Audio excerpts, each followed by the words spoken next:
Les étangs ont vu le jour au cours du Moyen-Âge, pour la bonne et simple raison qu'à cette époque, l'Église interdisait de manger certains jours de la viande. Donc les moines et les comtes du Forêt vont décider d'aménager les marais et les marécages en étangs pour élever du poisson, notamment des carpes.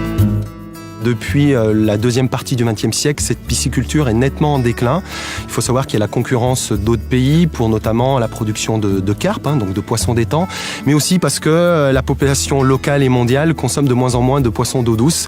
On se tourne plus facilement vers le saumon, par exemple, donc des poissons des mers et des océans. La deuxième période importante de l'histoire des étangs forésiens, c'est le 19e siècle. Au cours de ce siècle, on pense que les étangs sont vecteurs de maladies. Donc du coup, on va décider de les assécher en grand nombre. C'est ce qui va se passer dans le Forêt, puisque la moitié des étangs, sur les 600 existants à cette époque, vont être asséchés. Donc grâce aux pisciculteurs, grâce aux chasseurs, on entretenait les étangs et on permettait de maintenir la biodiversité ainsi que les paysages des étangs forésiens. Les chasseurs sont les garants de la biodiversité des étangs pour la bonne et simple raison qu'en dehors de la période de chasse, ils aménagent, entretiennent leurs étangs et ça c'est très important. Ce défi pour conserver les zones humides est celui de la Fédération nationale des chasseurs. La FNC travaille au niveau national ou international. Elle publie de la documentation nationale de sensibilisation du grand public, mais aussi elle participe à ce débat national pour faire comprendre que la chasse n'est pas un obstacle à la protection des zones humides, mais au contraire une chance. Le deuxième rôle de la FNC est plutôt vis-à-vis des fédérations de chasseurs. Pour développer des grands projets de sauvegarde de zones humides, il faut réunir des financements, il faut trouver beaucoup de partenaires, il faut respecter des tas de réglementations. Et la Fédération des chasseurs apporte cette aide et cet appui dans ces nouveaux métiers d'ingénierie de projet. Le troisième, la Fondation nationale pour la protection des habitats de la faune sauvage, et dont le rôle est d'acquérir des territoires qui sont menacés par l'urbanisation ou par l'industrialisation ou autre. Les chasseurs sont propriétaires aujourd'hui d'un peu plus de 5500 hectares en France, dans 60 et quelques départements. Et une grosse proportion de ces sites aujourd'hui acquis, protégés, gérés alors qu'ils étaient menacés de disparition, les 3/4, ce sont des zones humides. Il existe des zones humides connues comme les étangs palavasiens ou encore le bassin d'Arcachon. Forêts et prairies humides, tourbières, le territoire français en compte une quarantaine de types différents. Une surprenante mosaïque de richesses biologiques qui constituent des espaces d'accueil pour les oiseaux migrateurs.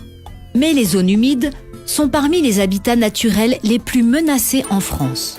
Assèchement, pollution, comblement, notre territoire a perdu les 2/3 de ces zones, soit 3 fois la superficie de la Corse en un siècle. Leur conservation est une urgence. C'est devenu un vrai métier que d'entretenir un étang. Par définition, un étang est artificiel.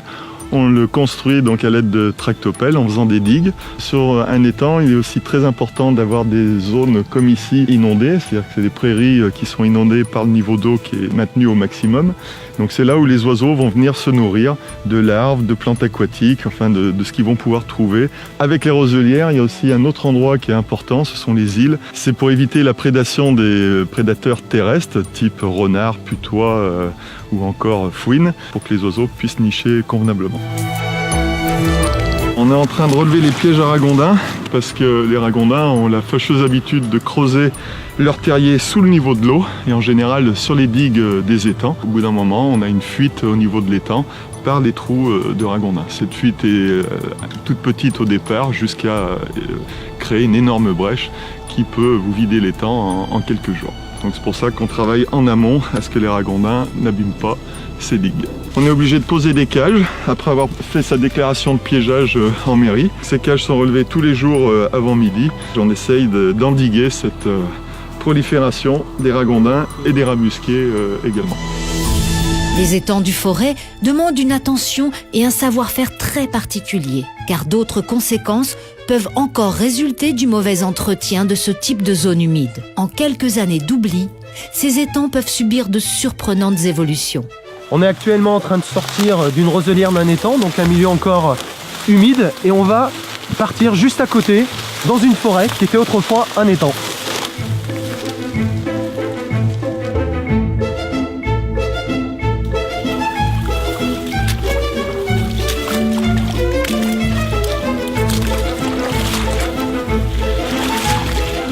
Alors nous voici au cœur d'un ancien étang, ce qu'on appelle aujourd'hui le bois Saint-Pierre, qui autrefois était l'étang Saint-Pierre. Les images sont parlantes, on peut s'apercevoir qu'en une vie d'homme, en 80 ans, un étang évolue vers une forêt parfois très dense. Pour ralentir ce phénomène d'assèchement partout en France, les fédérations des chasseurs motivent les propriétaires des milieux humides à agir lorsque cela s'avère nécessaire, proposant des solutions techniques et des aides financières, intervenant auprès de propriétaires quelquefois amoureux de leur étang, d'autres fois insensibles à sa disparition et à la perte de biodiversité associée aux milieux humides. Les techniciens se doivent d'être pédagogues. Bon, merci Pierre de m'accueillir déjà. Oui. On a l'habitude de se voir, alors c'est normal. Donc on va parler un petit peu de l'étang, de la façon dont on pourrait l'aménager. Moi j'ai l'impression que ton étang, en fait, il s'est fermé sur cette partie-là sans que tu t'en rendes compte vraiment. Tu vois, c'est petit à petit la végétation a gagné et le fait de réouvrir cette partie-là donnerait peut-être un attrait supplémentaire pour les canards. Depuis quelques années, on constate que les canards ne viennent plus. Donc ce qui serait intéressant, ce serait qu'on puisse monter un programme de travaux qui puisse entrer dans le cadre des aides à la fois du programme de l'Agence de l'eau par exemple et du Conseil général. Et donc par exemple on pourrait imaginer la création de ces hauts fonds qui permettent d'avoir une diversité maximum de faune et de flore. Profiter aussi de cette occasion pour améliorer la qualité des digues par exemple, puisque là on est sur des ouvrages. Sans le savoir, ce propriétaire s'inscrit dans cet immense défi lancé, il y a bientôt 40 ans par la France, en s'engageant à préserver les milieux humides. Ces étangs sont un bel exemple des actions qui permettent à la biodiversité de s'inviter chez nous, un accueil dont nous serons les plus heureux bénéficiaires.